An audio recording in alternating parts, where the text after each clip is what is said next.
है। अभी लड़की की माँ से हमारी बात हुई, गांव वालों से मेरी बात हुई, परसों लड़की से भी मेरी बात हुई, हम और जिलाध्यक्ष दोनों गए थे, उससे ही बात हुई, वो तंदुरुस्त है और वो प्रसन्नचित्त भी है, हंस भी रही है और उसको लगा कि नहीं हाँ अब हम लोग अच्छा से पढ़ेंगे, अपना जीवन खड़ा करेंगे। और आज भी इनकी माँ डरी हुई है, शायद दामाद को भी धमकी दिया था क्या था, तो हमने कहा कोई बात नहीं, प्रशासन आपके पुलिस प्रशासन हम सब आपके साथ हैं, आपको कुछ नहीं होना है। जो निर्दोष है उस पर कार्रवाई नहीं होगी, जो नाबालिग है उन पर कार्रवाई नहीं होगी। और अनाज जो है, अब गांव वाले बोल रहे हैं कि हम अनाज कल अंतिम दिन है, उठाव का बात है, कल के बदले हो जाएगा। अब बेचारा महीना भर उसे वही अनाज लेना, वही खाना है। तो हमने अभी उपायुक्त से आग्रह किया है कि इनको भोला सिंह सरदार के से टैग करके वहाँ से अनाज उठा लें। और हम लोग भी चाहते हैं कि शांति हो, अमन चैन हो और फिर लोग अपने काम धंधे में, खेती बाड़ी में लगे। भगवान भी खुश हो रहा है, बारिश भी हो रही है, अभी बिचड़ा लगाना है, फिर सारा काम है बाकी है, कौन नुकसान चाहेगा। तो प्रशासन को हमारा ये भी निर्देश है कि जितना जल्दी 144 हटे, सुरक्षा रहे, लेकिन लड़की की माँ की सुरक्षा अभी हटनी नहीं चाहिए किसी भी कीमत पर।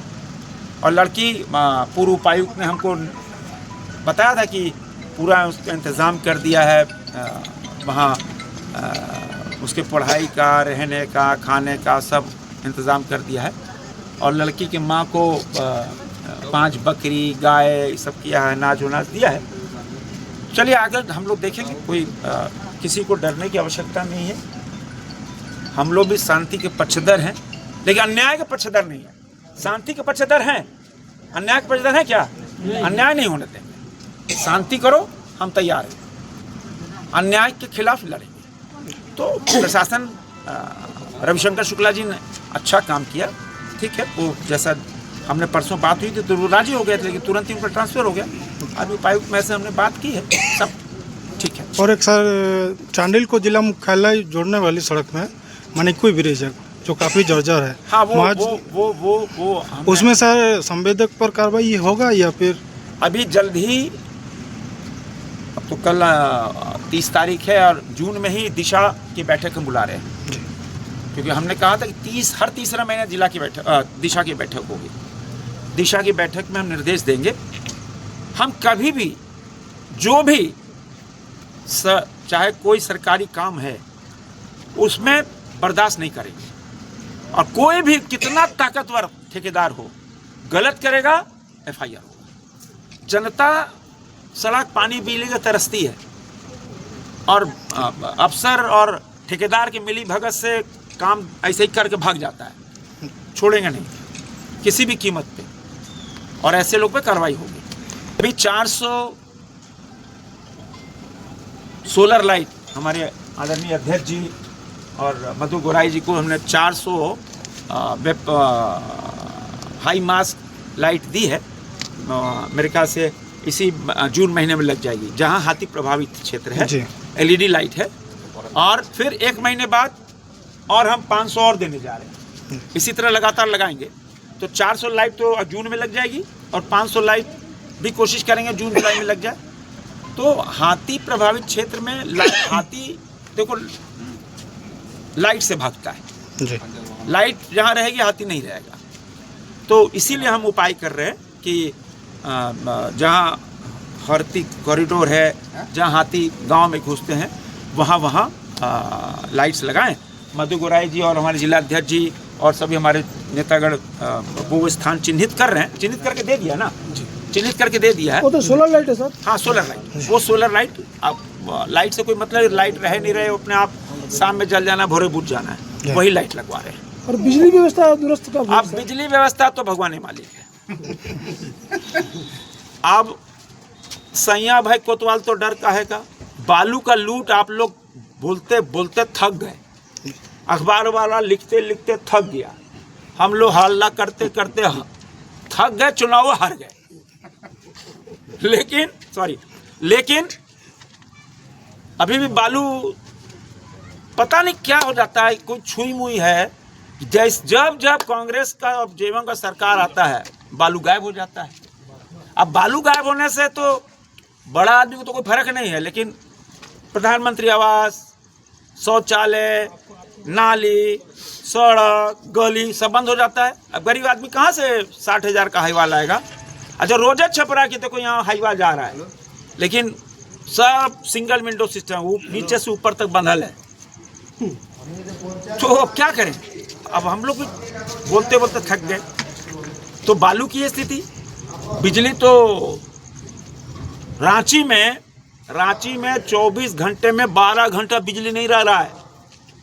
अब लोग रघुवर दास को याद कर रहा है, अब अर्जुन मुंडा को याद कर रहा है।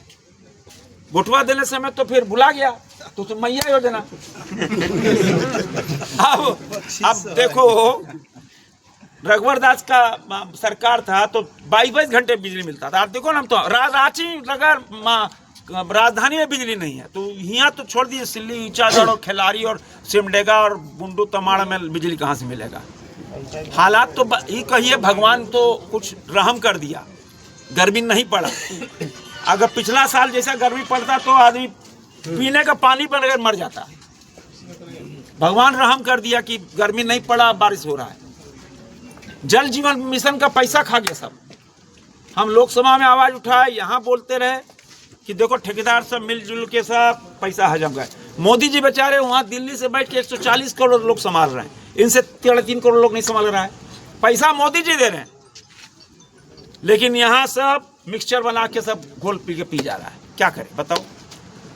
मोदी जी वादा किए थे हर घर को नल, लेकिन पैसा मोदी जी देंगे, इम्प्लीमेंटिंग एजेंसी कौन होगा? राज्य सरकार। काम कौन कराया? राज्य सरकार। टेंडर कौन गया? राज्य सरकार।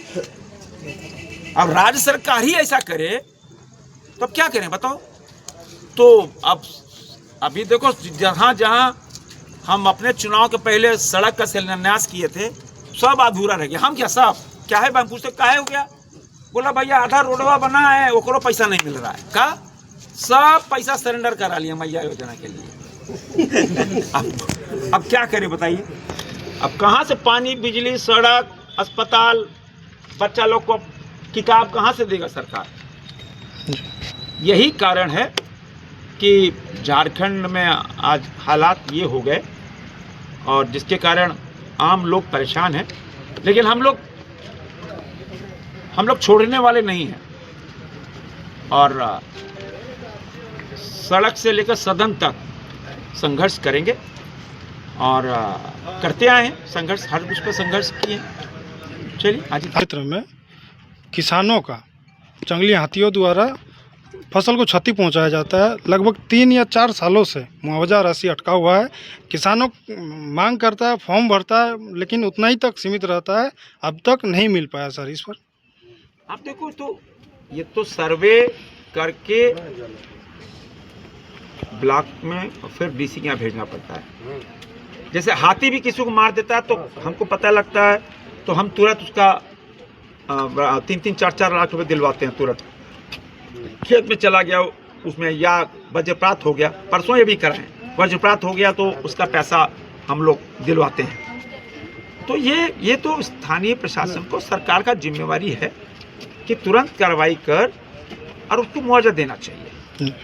और क्योंकि देखो उनका जीने का सहारा ही वही है, और वो बर्बाद हो गया। हाथी धान खा गया, हाथी धान बर्बाद कर दिया, सब्जी बर्बाद किया, तो क्या करेगा? तो उसको तो स्थानीय ब्लॉक को तुरंत सर्वे कर, रिपोर्ट कर डीसी को भेजना चाहिए, डीसी को तुरंत उसको मुआवजा देना चाहिए। अभी दिशा की बैठक में इस पे हम रिव्यू करेंगे। ठीक है।